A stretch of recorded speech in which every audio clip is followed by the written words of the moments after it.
Once upon a time, in a land far east, there lived a girl. Her father was a noble and always busy. Despite him being home rarely, he always took the time to play with her. He was strict sometimes, but also very kind.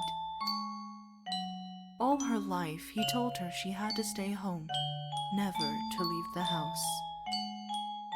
She did not understand why, but she did as she was told, living day by day within the four walls. Is this fully voice acted? The girl was often alone, but she was happy and she loved her father dearly. One day, the girl heard of a beautiful princess who came from the moon. The princess was said to be the most fair in all the land. The girl's father proclaimed, "I will marry the princess." And so the father left to ask for the princess's hand in marriage. When he met the princess, she gave him a challenge. 5 artifacts must be retrieved before he can take the princess as his bride. He accepted the challenge and departed. The father returned home to boast once more. "I will marry the princess," he said before departing on his quest. One day passed. A week, a month, and even a year passed, but there was no sign of him returning. Her father would never return home. Mokou fatherless? Her father was the only person to be nice to her, and she missed him bitterly. The girl became sad, then she became very angry. "It's the princess's fault my father won't return," she said. She swore revenge for what the princess did, and one day she found a chance. The little girl heard word of a magical elixir the princess once gifted to the emperor. The emperor was scared of the elixir, as he thought it was too powerful. He ordered his soldiers to throw it into Mount Fuji, so no one could have it. If she could take the elixir for herself, she had a chance to get back at the princess. For the first time, the girl left her house. She walked and walked as far as her feet could carry her, and then she reached Mount Fuji. However, her feet were too tired. The girl could walk no longer.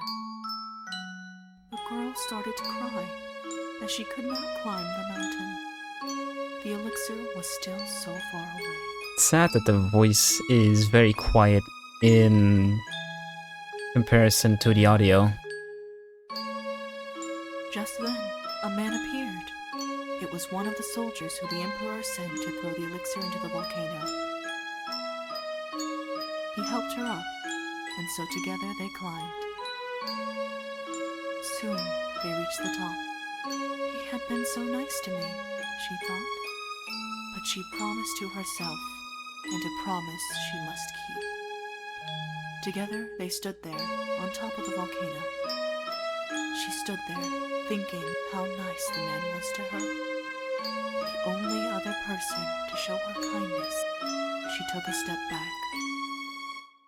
And then she pushed him into the pit.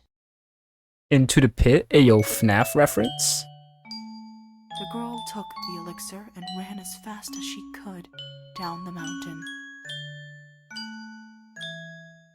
She was alone once more, and she started to cry again.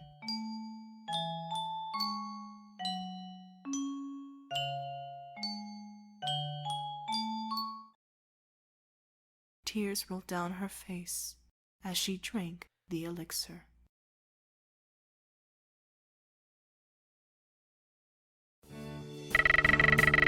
Holy shit, that's good.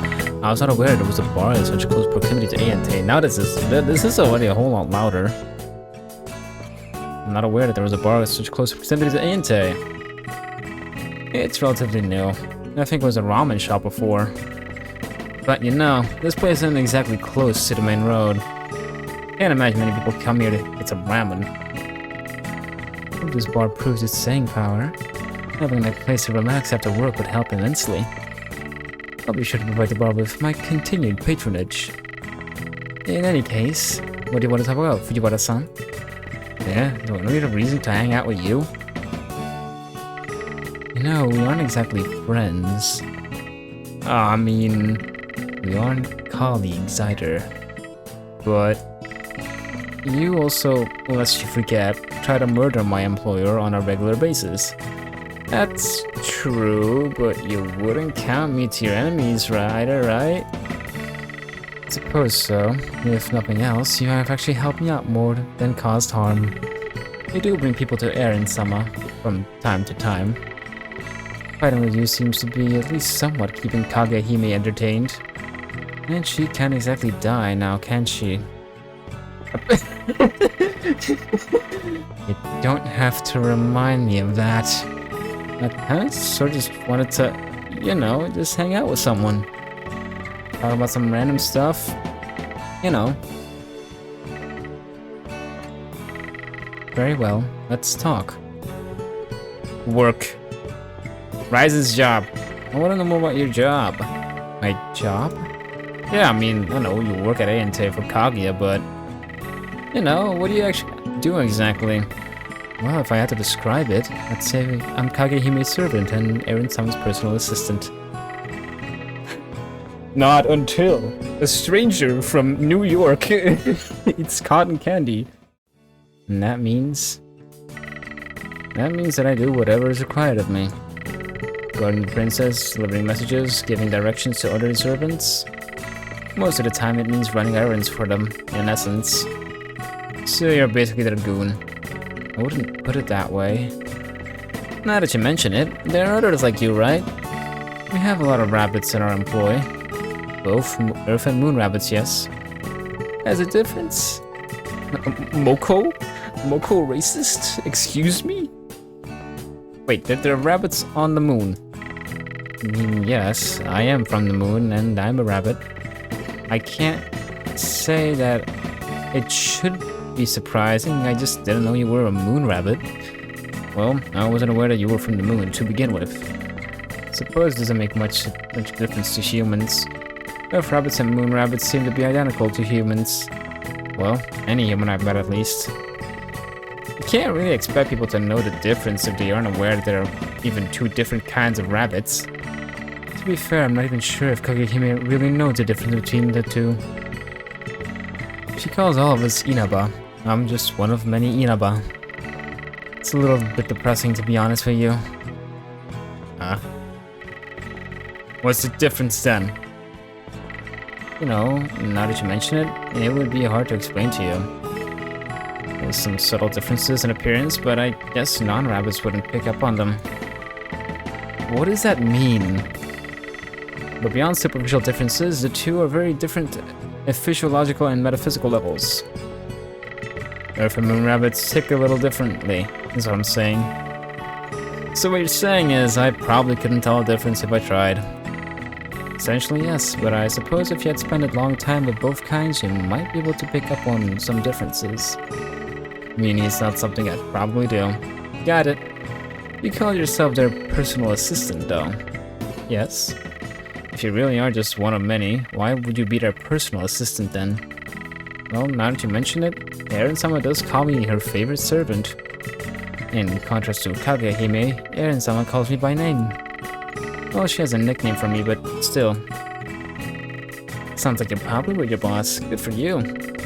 Yes, I suppose. Reisen's previous job. You mentioned having lived on the moon before. Yeah, what about it? What were you doing for a living back then? Assuming you even had jobs. And then again, you ended up on Earth somehow. Well, to be honest, it was much like today. I was a member of Royal Guard, fucking Papyrus. I was a member of the Royal Guard. Really? Sounds important. I wouldn't exactly say that, I was just on a job. The lunar capital is very isolated from any other realm, so there weren't many threats to deal with. I have to say, life on the moon was very laid back. As you may know, lunar technology is way more advanced than anything you can find nowadays here on Earth. Well, nowadays, Earth technology is starting to approach that of the moon. but it's still a far cry from what we had on the moon. Thanks to that, life was very carefree. It was nice. How did you end up here then? Saying life was very carefree, but it wasn't perfect. You were basically forbidden from leaving the capital, out of fear that someone, somehow, could figure out how to get to the capital. Life on the moon, according to official statements, was only able to be so good because the moon was a spiritually pure realm. Earth, on the other hand, was seen as the place of the unpure. Having to live on Earth was like a capital punishment for the people of the moon, a fate worse than death. Because of this, the capital was isolated and the court lived in constant fear of the capital being discovered. It was quite oppressive sometimes. How the hell would anyone figure out that there is a city on the moon? I mean, I know about it, and I still can't imagine how such a thing could exist. So, how in the hell would someone discover it, let alone get there? You'd be surprised, but according to legend, there was a man a long time ago who somehow landed on the moon, near the capital. It is unknown how he did that, but my former master took him in out of the kindness of her own heart. Even so, he was never told the truth. They told him something about the capital being the Dragon Palace at the bottom of the ocean. I don't know what happened to him after that. Never verified the story with Her Highness. That story sounds familiar. There was a legend about someone like that. Well, anyways, back to topic. You haven't explained exactly how you got here. Right. Besides that legend of the man who traveled to the moon, there have been invasions from Earth. From what I recall, the first invasion was orchestrated by a small army of Earthlings. I think they used some sort of magic to get to the moon. I wasn't born yet when that happened though, so I don't know much about it. However, about 30 years ago, a group of humans was sent to the moon to claim the moon as their property of some country. Their objective being to plant a flag. That's it. Sounds banal if you say it like this, but for the capital was a huge deal. Planting that flag could pollute the moon, which could have been a disaster. Life on the moon would have ceased to exist. Am that serious? I'm afraid so. The spiritual purity of the moon is a fickle matter. Either way, members of the Royal Guard, me included, were dispatched in a preemptive strike against the invaders. Suffice it to say, things didn't go as planned. Though lunar technology was more advanced. I'd assumed you'd mop the floor with these guys. You would think so, but Command sorely underestimated these humans and their weaponry. My unit was wiped out and I had to flee. Somehow, while fleeing through the Lake of Tranquility, I was transported to Earth. I tried getting back, but it seems it was way easier going from the moon to the Earth than the other way around. Soon after that, I met Erin-sama, and she took me in. So you were a soldier in that conflict, huh? Well, it was whatever the court needed me to be. It's just what the royal of your royal guard entails. I assume you've given up on going back then? If you were the sole survivor of your unit, I guess I just assumed you were killed as well. That is not entirely correct. Oh? See, moon rabbits can communicate telepathically with each other. It's one of the things that makes us different from the Earth rabbits. A few months ago, I received a transmission from a rabbit on the moon. He was an old colleague of mine. Apparently, there had been another invasion, and since I was one of the first rabbits to fight humans, they wanted me back. You didn't want to? I mean, all things considered, living on the moon sounds pretty neat. It's complicated. I can't say I don't miss living on the moon, but Earth has its own charm. Sure, there's a lot more trouble here, but that is part of what makes it endearing. I can't say either way. I've only lived on Earth. Well, as long as you're happy here. Yeah, besides... Huh? It's complicated, but, you know, I don't think I ever felt anyone akin to loyalty under the Lunar Court. It was just my job. With Erin-sama and Kagehime, it feels like this is what I really want to do. This is where I want to be. Hope they appreciate you then. Right. What even is Geidontei? Hey Reisen, explain me this. What is it? What do you guys at Geidontei even do? What do you mean? Well, I mean, I know Geidontei is basically just the name of the big mansion and stuff. But like, having such a big mansion needs money. Not to mention that all you little goons of that there immortal bitch also live there. I was not expecting that line. And last time I seen you all work at Geidontei, right? I would like you to refrain from calling the princess that, but you do have a point there. So, what do you guys even do? As an organization, I mean. Believe it or not, I don't really know. Come on, don't lie to me. I'm not. I'm just following orders. I'm not very involved in the business side of things. I guess, though, that Aaron Summit does produce pharmaceuticals and we distribute those. Plus, we own a lot of land around the area and receive money from those properties. We also provide protection services. So, you are Yakuza. What? No, why would you think that? Well, sounds to me a hell of a lot like the Yakuza. You guys are not involved in that? No, not to my knowledge. We are an independent organization to my knowledge at least. What would you call the organization then? A real estate business. A real estate business that owns a lot of turf, happens to distribute medicine and gets protection money from smaller businesses around their turf. Please don't put it that way. You aren't making it sound like we are criminals. You're making it sound like we're criminals. Hey, I'm just saying. Could we change the subject? Sure. Teaching. I was thinking of maybe switching things up myself. Meaning? A switch of career paths, I mean. Oh, that's interesting. What do you have in mind? I was just thinking maybe I could try my hand at being a teacher. Hey, what's so funny? Oh, nothing, it's just... You don't really strike me as a teaching type. What gave you the idea anyways? I think we know. It's just kinda always so passionate about her job, being a teacher and all. So I felt like it could be a nice change of pace, if not nothing else. Well, I have very limited experience in that field myself. I was a drill instructor for a few months that one time though. If human children are anything like rabbits, it's a lot of work. You know, I get that. Why would you like to teach anyways? I know I'm not the smartest, but with me spending the last 1,000 years or so just roaming the countryside and fighting, what good am I at fighting? Well, what I'm good at is fighting. So I thought maybe being a physical education PE teacher would be good for me. I suppose that sounds reasonable. I do have to wonder though, how does one become a teacher? That is a good question. Didn't you ask that teacher friend of yours? Suppose that would be a good place to start. Anyways, let's talk about something else. Fair enough. Change topic. Work. Oh. People. Jesus, there's so many dialogue options. Oh boy. Free time. Friends. So, since we're hanging out like two old buddies, what do you usually do when you hang out with friends? To be honest, I don't usually go out much. I'm happily married to my work, although I do go out on occasion with my colleagues. I'd say they are the closest I have in regards to friends. Yeah, guess we're kind of the same boat then. Aside from the fact that I don't have a fixed occupation, so I don't have any real work buddies, and not a lot of friends in general, come to think of it. What about the teacher you're usually with? Kinda? Kinda doesn't drink much, so I can't really take her out to drink with me. You are aware that there are other things you can do with friends besides drinking, right?